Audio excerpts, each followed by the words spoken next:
Hi Scorpio, welcome to your October 2016 general tarot reading. And I guess I should say it to you too.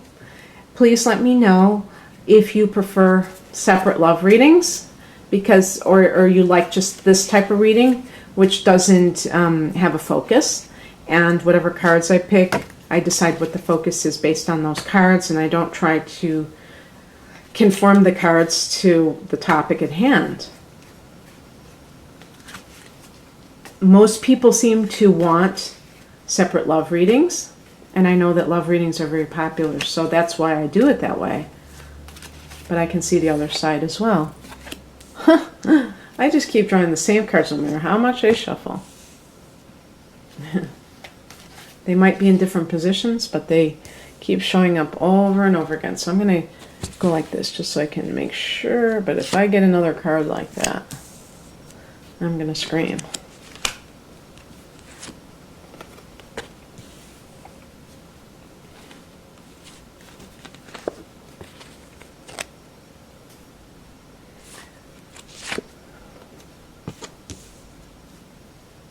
Happy birthday to those of you who are born at the end of October. There will be a new moon in your sign occurring on the 30th of October.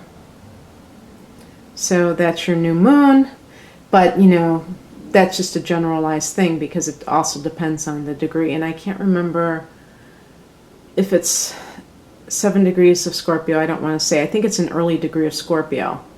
So that would mean that if you're born after probably the first week of the month, it's going to be in your 12th house, this new moon, and not the first house. So it might actually be the Sagittarius new moon, which I believe is on the 29th of November.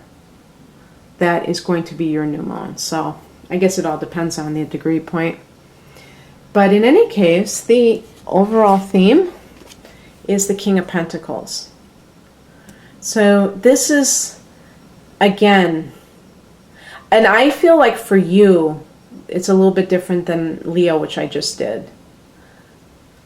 I feel like that's something that Leo needs to gravitate towards. For you, I feel it's something that you have made happen. The people for whom this general reading is most relevant.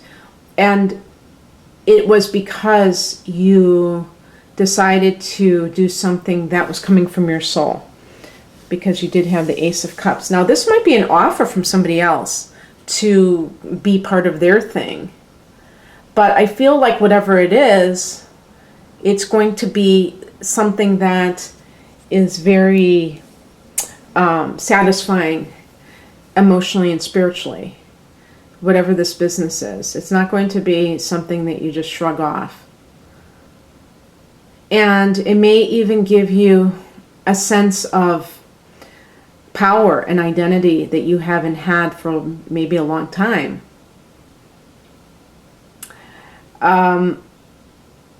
This could be, you know, obviously this could be in terms of romance, and it could be that there was a new relationship that you just had with somebody. Maybe it's a person who is an earth sign. So a Taurus, which is your opposite sign, or a Virgo or a Capricorn individual that you've fallen in love with. Now, because we have this happening in conjunction, there may be a fire sign individual, Aries, Leo, Sagittarius, who is going to try to get you back if you're split up, or maybe is, if you're still with that person, maybe they'll start being nicer to you, and you could be thinking, well, maybe it wasn't so bad after all. And in general, a water sign person is going to understand you a lot better. A fire sign person might roll their eyes at you because, you know, Scorpios, what is the one thing you're known for? Besides suspicion and jealousy. No, I'm just kidding. But no, you're known for intensity. And this can be very good in certain ways because you're not fake and you're not fickle. You like something or you don't like something. There really is not that much middle ground, unless maybe you have a moon in Gemini or something like that. But typically, you're very black and white. It's funny because I once had a woman who was a triple Scorpio tell me that life is not black and white. She saw that in me, that I was being very dualistic. And she lectured me about that. So apparently a few Scorpios understand this. But it's not so much about intellectual understanding. It's about your visceral reaction to things, your gut reaction. It's just you like something, you don't like something. You're very fixated on your opinions, which are really kind of connected to how you feel because you're very psychic, you're very attuned to that dimension. So you're a lot less likely to just rely on your mind to make decisions. You rely on your gut. And this Nine of Wands can indicate that somebody may be trying to get back with you or trying to get back, like back in your good graces. And it's, you need to be vigilant about that and make sure that if you do get back with somebody, that they have changed. Because I think that you do have new love coming in for you. And you may be kind of torn about that because you're thinking that, there's another chance with the person that you're already with. And there could be. I'm not saying that there's not. It's just that don't allow anything other than the cold hard facts to make your decision.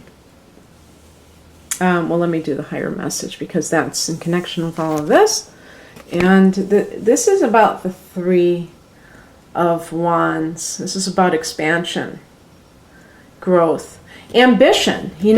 I'm talking, I lapsed into a love reading, but really, I do feel that some people are deciding that they're going to be the captain of their own ship career-wise. And the Three of Wands is about that business. You did get another three here with Three of Pentacles, and Pentacles is about career. So it's really about having that excitement about what it is that's happening. And it's a feeling of the sky's the limit. Whereas maybe if you were working for somebody else, you were feeling like you were at their mercy. When are they going to give you a raise? Well, what kind of assignments are they going to give you? And now it's like you are your own boss, so you tell yourself what to do. And it's a very freeing feeling. The Three of Wands can indicate travel. So that might be something that's that your angels are telling you, yes, you need to do this on a wider scale. Maybe it could be like, if it's if you have some kind of business idea or you actually have started a business, you might want to put it online and reach the whole world. That could be one aspect. Or you might have to travel to those locations and make connections with people face to face, depending on what it is you're doing. But it's definitely a very expansive energy, and there's an excitement about it. What is crossing you is the Three of Pentacles. So I'm reading this as a reverse card. I think in this position, it's not anything truly negative, even in the reverse position. It's just a matter of having faith in what you're doing, that it is growing, that you are growing. You may feel like it's something that is maybe it's taking a lot of work, and maybe it's even taking some resources. But it's the card itself is saying that it can be, in the upright position, it's saying you're on the right track. In the challenge position, there may be, who knows, maybe there are things that you need to tweak in order to get it on the right track. And that means that you're going to have to really sit down and see what you're doing and make sure that you're doing everything as you should.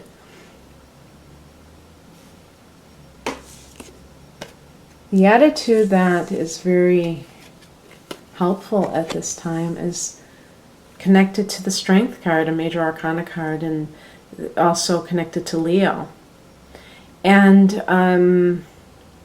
you know, we always talk about what strength means, but it also, I feel, is about, especially since it's right under this card, it really is about having a vision, not allowing people to try to manipulate you, get you off of what you're doing. And this could happen if, let's say, you are having trouble in your marriage and your partner is threatened by your potential success. And they may be kind of giving you messages which are not serving you, whether it's giving you advice that is not appropriate to your life, is more keeping you down. And there's a sense that you're really like kind of emerging and doing something on your own and kind of coming into your own, coming into your own power, into your own sense of identity.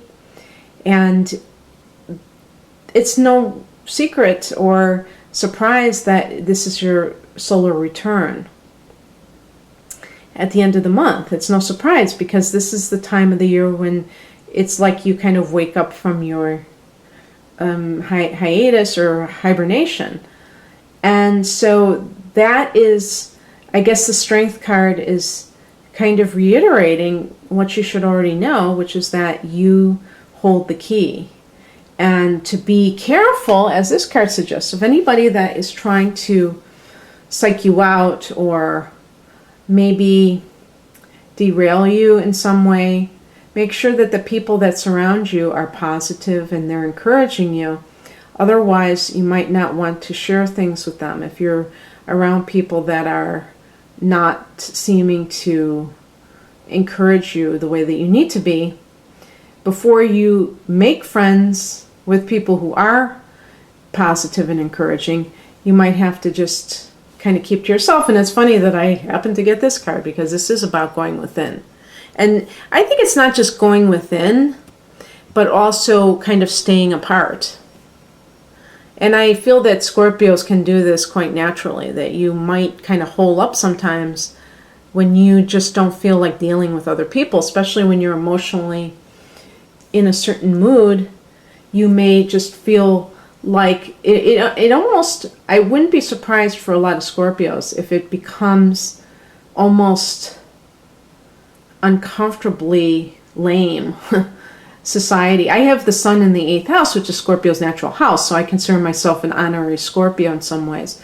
And that feeling of superficiality that Scorpio detests is something that you probably try to stay away from anyway. But on top of that, right now, if you're having a lot of dreams and just a lot, you have a vision for your life, and you're just dealing with people and they don't have any vision, it's almost like a disease that you don't want to be contaminated with.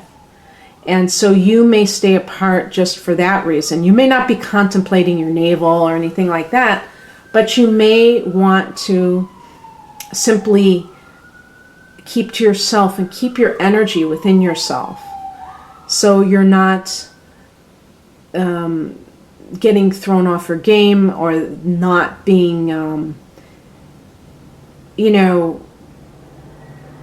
kept in that state of mind that's superficial. And I am so sorry. I get so distracted by all these freaking noises. But I think you know what I mean. I think it's very, what's the word? Just nourishing to be alone a lot of times. And a lot of you may be natural introverts and you prefer being alone with your own thoughts. And at this time, it allows you to dream as big as you can.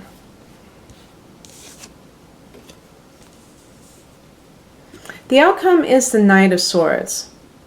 I feel that, you may have a bit of reflection. It may not be official. You may just, maybe you have even an insight. And you decide, you know what? I'm going to do what I want to do. Maybe all of these cards are in the realm of your own ideas. Maybe you haven't taken those steps yet. Some of you I feel have, though. But some of you, it might still be in the embryonic stage. However, at the end, and I do tie it to that new moon on the 30th of October, you may say, this is me turning over a new leaf. I'm having a whole new way of thinking. And it's like the Knight of Swords is like kind of a zealot. And the Knight of Swords tells it like it is. Scorpio does tell it like it is. But Scorpio is still a water sign. So there's still always that emotional kind of, I don't want to say baggage, but connection that you have. And it can be a really good thing, but sometimes it can be a bit of a detrimental thing, because you can feel obligated to other people, or you can feel this empathic need to sacrifice yourself. And I do believe that Scorpio sacrifices itself. Pisces for sure, and Cancer can as well, but I feel that Scorpio does. Scorpio, if they really love someone, they might sacrifice their own life for the sake of somebody that they love. But this is a time, a mental time for you, where you may decide that you need to get more detached, and you just need to be very adventurous and a little bit less cautious, and go out there and, be who you are and state what you think, and not worry about, and let the chips fall where they may. And have that kind of, it's almost like a warrior energy, but I associate the warrior energy more with the wands. But you may really just let people know where you stand. Maybe before you were kind of like inside yourself and not sharing with other people how you feel. I think you're going to start doing that because you realize that you want to make a lot of major changes. And you know that you can't do that. Sometimes you can't be incremental. Sometimes you just have to do something really radical, like traveling halfway across the world, possibly even. And this is not something that you do lightly, because as a fixed sign, you don't necessarily like to change locations or anything else for that matter. So you might be a little bit in a different frame of mind, as evidenced by the Knight of Swords, and this can make you a lot more cut and dried, and also kind of fearless in sharing your opinions with others. And ultimately that's getting you to realizing your dreams. So Scorpio, I hope you enjoyed this, and it looks like you have a lot of expansion that's happening for you at the time of your solar return. I hope you realize your dreams. If you'd like a personal reading, please click on the link below in the About More section. I have all kinds of readings, including a year-long look at highlights of your astro chart and an interpretation of it. And in any case, otherwise, have a great October. Bye.